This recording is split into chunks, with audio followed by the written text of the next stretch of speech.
Évidemment, on se dit, voilà, Haute de Thuin, pour elle, c'est facile. La preuve, elle arrive, elle prend le Grand Palais, elle réunit des tonnes de partenaires, elle fait venir des gens de Princeton, elle arrive à sacrifier des gens à leur déjeuner et prendre un PDG qui vient sur son samedi après-midi. Bref, la peur de l'échec, elle ne connaît pas. Elle réussit tout ce qu'elle entreprend. Elle était chez Bourdin hier, France Inter la semaine dernière.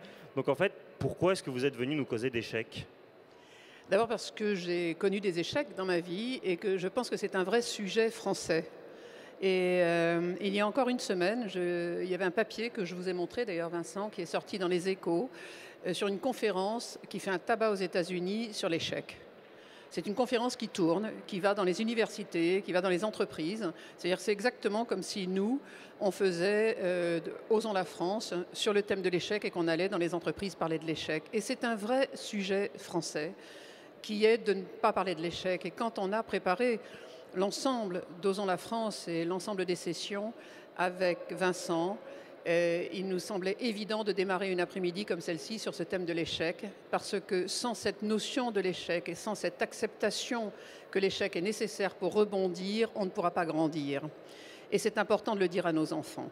Et c'est en ça que je voulais moi-même témoigner. J'ai eu des échecs dans ma vie et j'ai même considéré que presque ce que nous avions fait ici avec Osons la France était un échec. Mais non.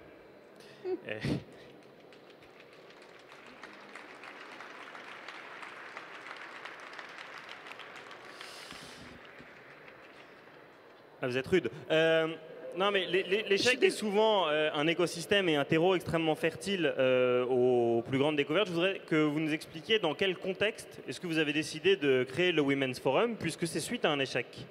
Ah oui, c'est une bonne question.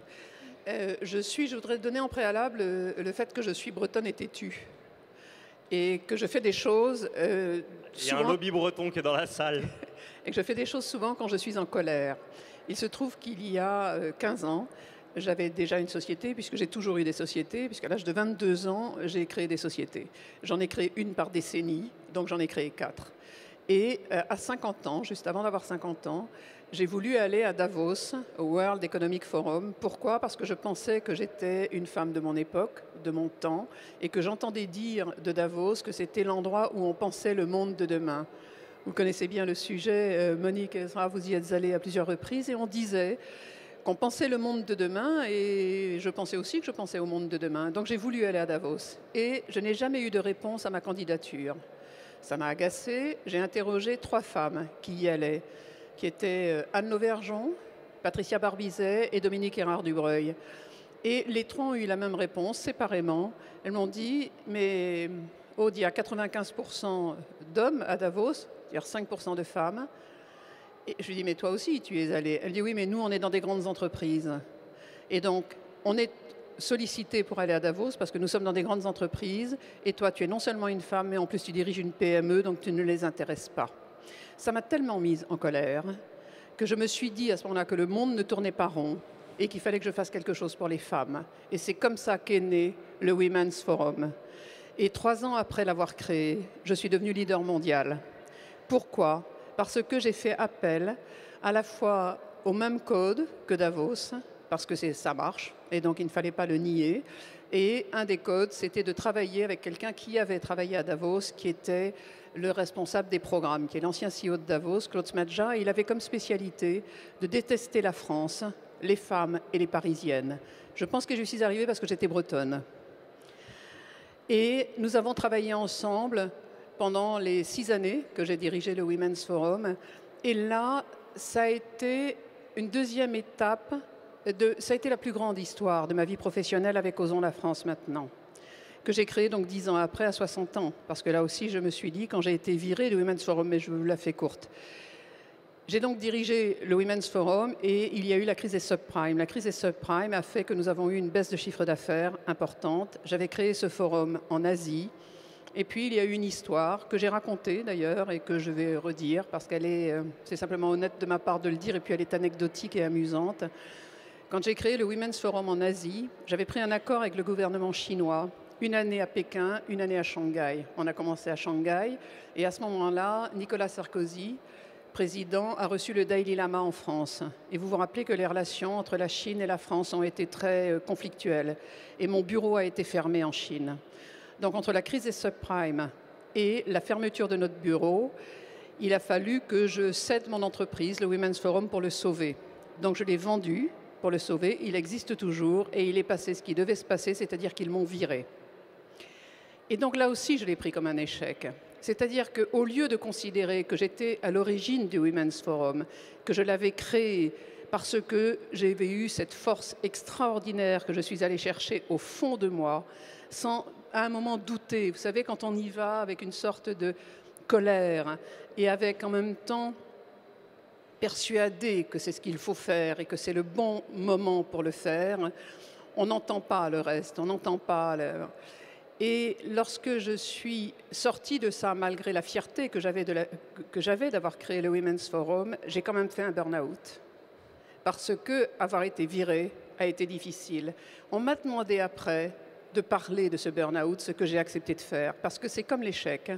Un burn-out est une chose qui peut arriver à tout le monde. Et donc il est de ma responsabilité aujourd'hui que d'aller parler de ça souvent à des jeunes, des jeunes, parce que pour eux, je leur donne l'image d'une femme qui réussit, vous savez, voilà. Sauf que j'ai empilé beaucoup de succès, des échecs, et je me suis construite là-dessus. Et je me suis construite aussi là-dessus, pourquoi ? Parce que j'avais la confiance de gens autour de moi, et qui me disaient, mais est-ce que tu réalises ce que tu as fait ? Et qui me disaient, mais tu es bien, alors que j'avais été élevée dans... Tu as beaucoup trop d'idées. Moi, j'ai été cassée toute petite par ma mère qui m'appelait Calamity Jane. Elle ne le disait pas en plaisantant. C'est juste drôle de le dire comme ça, mais elle ne le disait pas en plaisantant. Elle pensait que j'étais un cauchemar.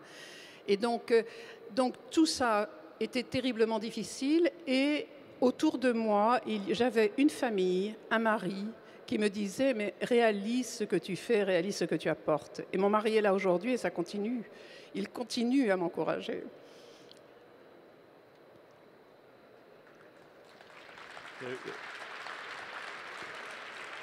Alors, est-ce qu'à la suite c'est idiot parce que l'émotion qui est la mienne, et parce que ce forum Osons la France, et je terminerai là-dessus, est cette histoire de cette vie compliquée, complexe, de vivre avec une personnalité comme la mienne, qui a été de me dire, lorsque j'ai eu cette idée d'Osons la France, c'était parce qu'une fois de plus, j'étais en colère contre les Français, contre nous-mêmes et contre notre capacité à nous faire mal.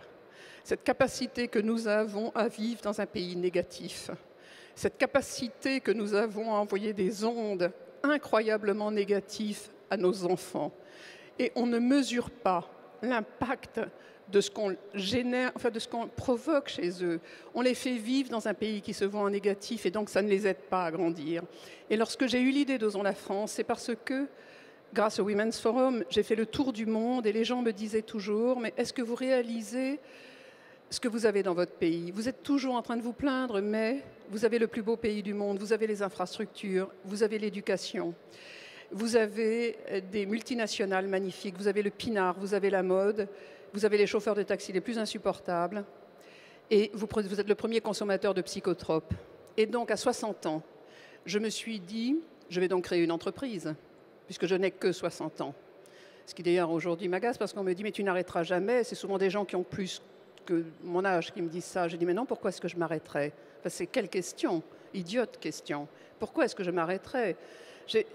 Et donc, à 60 ans, je me suis dit que cette idée de la France, que les gens, qu'on envoyait partout, et cette image que nous donnions de la France était un désastre pour notre pays et qu'il fallait faire quelque chose. Et c'est comme ça qu'est née l'idée d'Osons la France. Donc, c'était une idée qui n'était pas... Je ne sais pas si elle était totalement sincère, si elle était raisonnable.